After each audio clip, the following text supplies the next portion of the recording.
Almost 2 weeks na rin palang malakas ang ulan dulot ng bagyo. Dahil ka malakas ang ulan na may kasamang hangin ay suspended lagi ang pasok. Sobrang lamig at ang hirap talagang lumabas lalo't malakas ang ulan. Dahil nga maulan at walang mga estudyante pumapasok ngayon ay hindi rin ako makakapagtinda. Sa ngayon, lahat ng stock ko sa pag-ice cream ay nandyan lang muna at hindi ko nagagalaw. Pero okay lang kahit hindi ako makapagtinda at walang pumapasok na income, mahalaga walang sakit ng mga anak ko.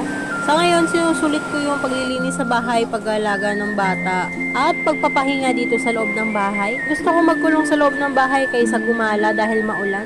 At yung dalawang anak ko namang babae ay tulog pa rin hanggang ngayon. Dalas kasi tinatanghali na kami gumising dahil nga malamig ang panahon. At bago pa nga sila bumangon sa kama ay nakapagluto na nga rin ako ng sinaing na may nilagang itlog saka noodles.